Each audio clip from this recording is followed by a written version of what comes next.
Welcome back to the Crooked Spine Show. Today's talk is about your feet and how to keep them happy. We did a talk at Ape Center back in February. We starting with your ankle rolling and also warming up the ankles for 1-2. Then from there going to a feet rolling exercise, get your feet warmed up with load, sitting and standing. We also went to understanding how ankles get injured and also recovering from injuries and why rehab overall is important. We also in the talk with balance effect by arthritis and posture, and also to how the side muscle of your legs are affected. So this talk gives you an idea of how to get your lower body strong, relaxed, and flexible to maintain your balance and your strength. Let's go right to the talk. Miss Gloria, how are you? Okay. How about yourself? Fantastic. It's a breathing day. It is. Yes. Finally some sun again, right? Yep. Sunny and breezy. Yep, but it's chilly. It's chilly, but for us, though, we're Southern California, so we don't really handle this weather well, right? No, that's What are we doing? It's part of being in America, I guess. Yep. So we're not minus 40, minus 20, minus 30. That'd be bad. Yeah. But see, that's what I say. I'm not going to complain since. Put on a jacket, whatever you got to do. Look at me. And don't go out. Don't go out, ever. So to start with, what I want to do is have you warm up your ankles. Okay, why? Because that controls our feet position, controls our lower leg. Okay, so what I want you to do for about a minute is make your what I do is put my right leg over my left leg. Okay, if that's okay with you. Careful, make sure you stretch beforehand. And just rotate for about 30 seconds one direction. Okay? Rotate your ankle in the sense where I want to warm everything up. That helps your feet relax also. See some grimaces back there, so I'm like, this is painful. If it's painful, we have to do it more often. Okay? For 1 minute, you said? For about 30 seconds one way. Okay. I'm kind of keeping track, I think. Some type of guess that I'm doing up there. Like just... Then we'll switch around. Okay, if your ankle's tight, if your shins are tight, if your calves are tight, we have to do this more often. Okay? Why? Because our connection to our feet to our brain is considered a long distance. Okay, let's switch sides or switch directions. Switch directions. Okay, it's a long distance. If I step on a pedal or a rock or a small, say, golf ball or something, I want to be able to catch myself. If my feet ankles are not working properly, if those nerves aren't firing properly in my feet and ankle, what happens is I can throw my balance off, fall and hurt myself, or at least embarrass myself if someone's watching. Okay, I worry about that more than anything else. Pride factor. Okay, so if we're doing this long enough, does our ankle warm up? Does our calf warm up? Does our leg warm up? It should. Okay, this you can practice in the morning before you get out of bed, while you're hanging out at the doctor's appointment, or hanging out waiting for the doctor to show up. First talk today, because he's seeing a patient. He'll watch anything you're doing. Okay, now switch feet. I have a question. Yes. Okay, Let's go clockwise for 3 seconds. Go ahead. I was told not to cross my legs because I cut off the circulation. For long periods of time, yes. But just for this exercise, maybe a minute both sides should be okay, right? I guess I just did it too long, 83 years. Yeah, 83 years. That's too long.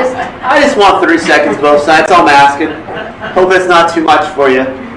Okay. But can we do enough to warm everything up to make sure our body's ready to go every day? Every day and every day. Okay. If we're warmed up, it allows your body to work properly, normal blood flow, normal nerve flow. So we can, again, catch ourselves, have better balance, better position, better posture. All right. Any questions so far? Switch directions, Miss Crystal. I see you over there, hide in the corner. See, I think you're on your phone or something. I don't know what you're doing. Texting your friends. That means you have to warm it up even more. Okay, what I would do is if you have a cramp in your leg, keep going, don't stop because I stopped. You want to rub it out, either with, let's say, a rolling pin or something like that. You can just use your hands to make sure the muscles stay loose. Okay, either your shin in the front or in the calf back muscle in the calf area. All right, so keep going. That didn't say stop yet. Okay, keep moving. Okay, so our job today is how do we make the bottom of our feet work properly to give us a sense of balance, position, and catch ourselves if we're on uneven pavement or we don't know where we are or we step off a curb so we don't hurt ourselves. That's my goal today. Again, I don't want to embarrass myself. That's my plan. Okay, everyone warmed up? Whew. All right, I need a break. You can't at the same time. I'm not that coordinated at the same time. That would be beyond my coordination. Okay. Now have you stand up for me if you're able. I will demonstrate. Let me change the camera so people see my feet. Well, let's see if I can get up. Take your time. Take your time. There we go. There we go. It just takes a lot. All we have is time, right?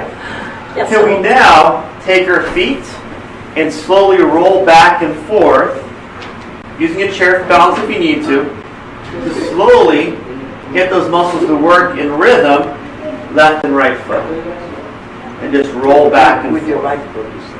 Right foot forward, here, and roll back and foot on your heel to toe to get those nerves warmed up, get your body rolling in the right direction. Again, if my right foot's coming is forward, I'm going to come down on my heel, roll on my toes, as my opposite foot does the same thing. Okay? Same thing the whole time. Alright? Any questions so far? And I'd like you to focus on keeping your body up the whole time too, so the whole position of your body coordinates from your feet up to your upper body, where you stay back on your left heel the whole time. Alright? Does that feel okay? And then switch sides. Bring the left foot forward, right foot backwards. Whatever works for you. I can't, when I see someone's, it's hard to tell me left and right, like this shoulder over here, that shoulder, that leg. I try to point, touch whatever I can do. So left foot forward, or right, whatever your opposite foot, and roll on those heels to toe the whole time. Warm up that lower leg, get those nerves in your bottom of your feet started working properly, wake everything up. Is there an advantage to doing one leg at a time? Or? You mean one leg forward at the time, or the other? No. Because when your left leg is going forward, you want that connection to your brain to get back in there so you get that connection working faster. Okay, because when you walk backwards, what happens? You can't see anything. We'll go over that in a little bit. Okay, how do we get our sensation working so we use our feet for balance and position versus our eyes the whole time? Okay, how do we focus on that? Because if we have to walk backwards, you're not going to be scared, or body won't be aware of what's going on. All right, relax, take a break, grab a seat. With the ankle and the feet, I worry about two things I see in my office a lot. Okay, our ankle sprains, and sometimes toes get broken too. The biggest thing you look for in the ankle is what's the weakest spot of the foot or ankle. What do you think it is? The ankle. Which part, inside or outside? The inside. The inside. Why the inside? I don't know. Good guess. Good guess. At least you're participating, or at least you're going in the right direction. The inside is harder to sprain or strain or injure because it doesn't have a lot of motion. So when I take a step, the problem with the inside is that it's hard for me to over-rotate my foot outwards when I take a step. But going inwards, the outside ankle is a lot more movable, pliable, to allow it to sprain or strain or break easier. It does happen inside too, but that's more of an athletic injury where you really get that strain in there. The outside, when we fall sometimes, if our shoe catches or foot catches, because the outside foot will strain because the inside foot's turning itself in. All right, any questions at all? So this, if I'm doing this again one more time, so you can see up here, it's easier to rotate my foot inward to strain my outside of my ankle than to rotate my foot inwards. There's less range of motion, allow it to strain that way. Okay, any questions about that? Okay, so what happens when you strain your outside ligament, that's what it is, called the ATL ligament on the outside of the foot. And that ligament can grade 1 strain where it's sore when you step on it or rotate inward. Okay, grade 2 is where it bruises and swells. That can take sometimes a couple days, a couple weeks to actually heal properly. Grade 3 where it's more of a full ligament tear or muscle tear, where even when it's hanging there, that pull in the ligament allows it to cause pain. Okay? So we want to do, hey, how are you again? Yeah, I can't find you. I know, I switch rooms every time. I'm hiding from you. Long as having fun, right? So we got to worry about it. If we have an injury, how do we get things to heal properly? That's the thing. Okay? And again, how to prevent injuries too. So one thing is, if you have an ankle problem already or a foot problem, be very careful doing these exercises. Okay, if you're in the video watching it or here too in the room, because you have to make sure your body's ready for this. Feet injuries, ankle injuries take a long time to heal.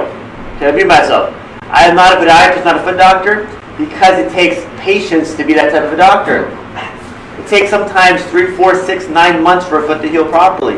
If you have a bad sprain, ligament sprain or muscle strain, or especially if you've broken a bone in your foot, even a slight fracture, it takes 6 months sometimes, being in a boot, being in a cast, everything. No, about 2 years. 2 years.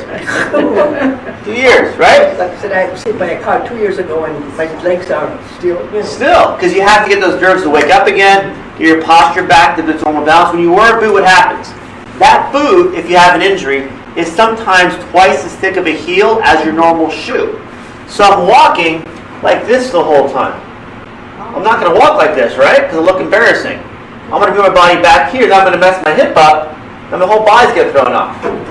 So realize when you have an injury, now you have to recover not only from the injury causing the pain in the foot or ankle, for example, but also the posture changes your body's had adapted to retrain your balance. Okay, any questions about injuries or things like that?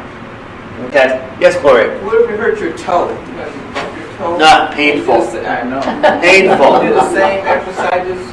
I would, but I would put less pressure on that toe, maybe the inside or outside toe. More common is the big toe just sticking out a little bit. Okay. Well, the little one too. The little one's tough because the little one has what's called the stylet on the bottom of the toe. That stylet on the outside of the foot is very thin and small. Okay, if you fracture that stylet on the side of the foot, sometimes they'll cast that for 3 to 6 months. Because the problem is your foot holds all your load, right? We take a step, that load is all on that foot. It has to be more stable where it can actually handle all that load. But you go down a stair, correct? At that point, all that pressure in your body weight plus gravity is on that one sometimes outside of your foot, where it should be actually. Okay. Any questions about injuries? Nothing yet? Good. If you do, let me know later. I have no patience for injuries. Okay. Well, actually, when you wear a boot, then you should actually see you after the boot. Yes, during, afterwards, and before. Okay, good. Thank you, Crystal. During the same time. Because the problem is your body get thrown off. See, if I glue my right foot, it'll be thrown off this way. Now I'm going to lean forward and lean to the left, the opposite side of where the boot is, to regain my balance. Plus, I want to put pain on that foot too. So my body You gets thrown should off. give a lecture to the podiatrist. It's tough. And they try to call different things to help podiatrists, help podiatrist patients get better faster. The problem is they're worried about just this, the foot or the ankle, not the whole body.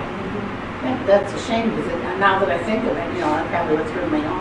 Everything, and that's the thing, it's not the injury itself sometimes, it's recovery after injury is done. So the rehab afterwards has to include, say for a foot example, has to be the foot, the ankle, the balance, the hips, the overall body position, so everything gets trimmed tell you up. that, when I was in the boot, I mean, they never said, Because what does your insurance pay for? Doesn't matter. It pays for the diagnosis of the foot injury, the foot rehab, the foot recovery. Right. It doesn't pay for everything else that comes along with it. So even though we have insurance, right, we all have insurance, but it only pays for certain diagnosis of what that's for. And someone upstairs, top of the insurance company, says, well, that injury only requires these many visits for that injury only. It's something else, but that's not what the injury is. That's what their dislocation is from the actual injury itself. So we think about how that works is even though, we have insurance, but we have to do it on our own to rehab properly. That's why you're here. How do I help you with through this video? The last 5-6 years I've been here, I think, or last 20 years, it feels like sometimes, is to how do we relearn our things so we can do home exercises every day to rehab ourselves when the time is right. Okay, most people wait too long after the injury to start rehabbing. Now they have scar tissue in the joints. You know what scar tissue is? It's glue that gets glued inside that joint, makes it more sticky. Okay, if the stairs are long enough, you lose range of motion. If someone has, for example, a shoulder injury, I've had 2 patients, was it about 4 years ago, had shoulder injury, right shoulder. One is in his 60s, one is in his 30s. Which do you think rehabbed faster from the surgery? 30s, I would think too. The problem with 30s, the doctor didn't recommend rehab afterwards. So a month later, the one in the 30s, he was still like this, The one in his 60s was moving around back to his normal lifestyle. He had rehab the next day. So the motion in a joint after an injury, any injury in the body, allows it to, when it's ready, to get back to normal circulation, normal motion, to heal properly without scar tissue in that joint. Because now the guy in the 30s had to re-rip that shoulder, and he wasn't very happy. He was a biker too, so I didn't want to mess with him. I said, good luck with that one. I want to know what's going on. But that's the thing, we have to do enough on our own, and sometimes push our doctors, hey, when can I start? When can I get moving? Sometimes you can't even start early and go, okay, if it hurts, I had to back it off. Okay? So realize you're your best doctor always.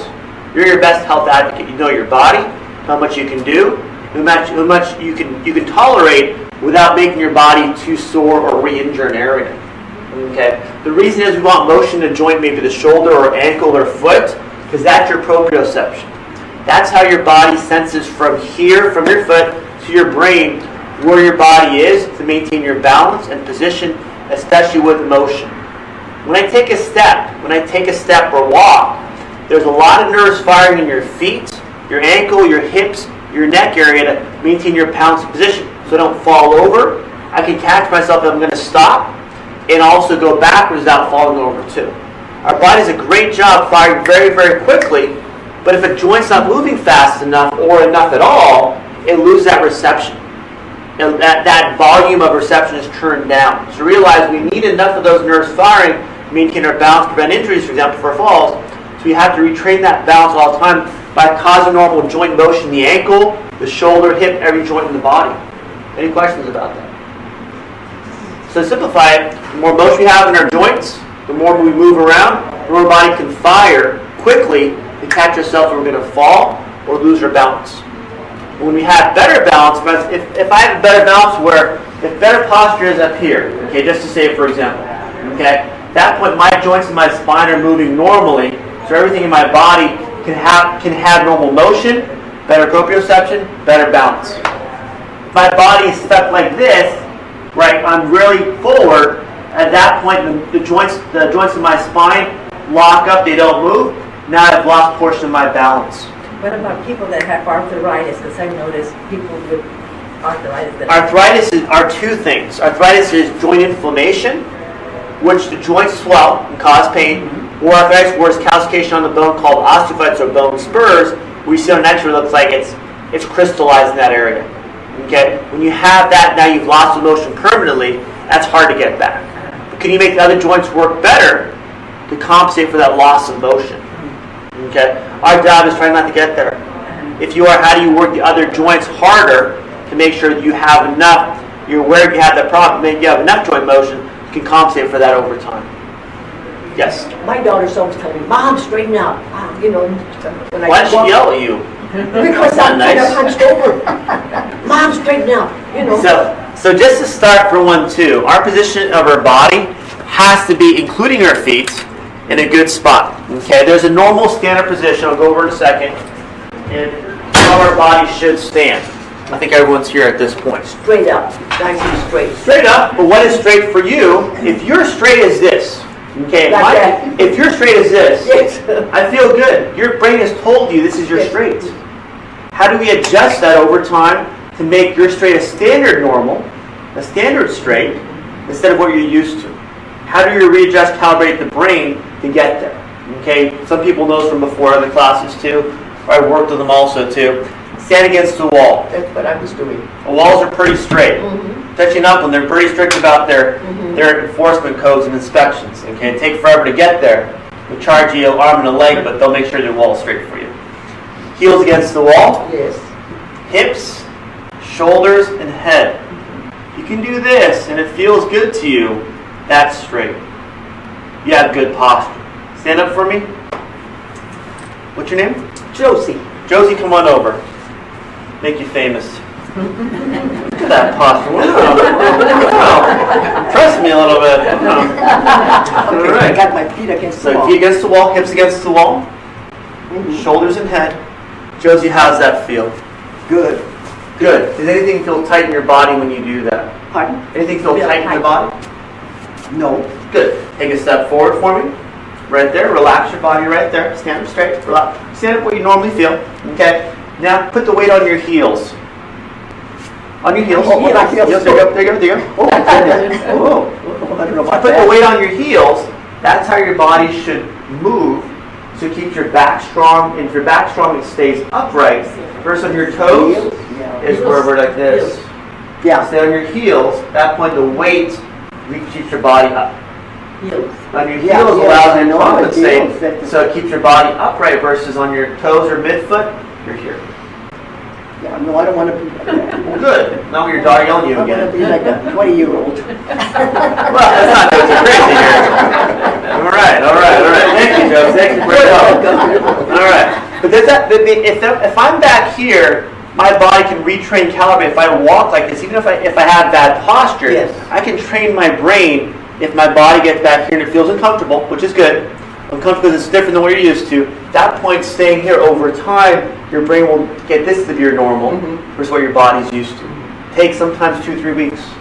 If you walk and move this way, at that point your body can stay that way. I keep hearing my daughter, straighten up, mother, straighten up. She's in your head the whole time. Good for you. She's right. One time she's right. I forget sometimes, so. Oh, it is. And one thing too, I forgot to show you too, Josie. Your feet should be straight. Okay? Not like this. No. Not like this. But straight. Why straight?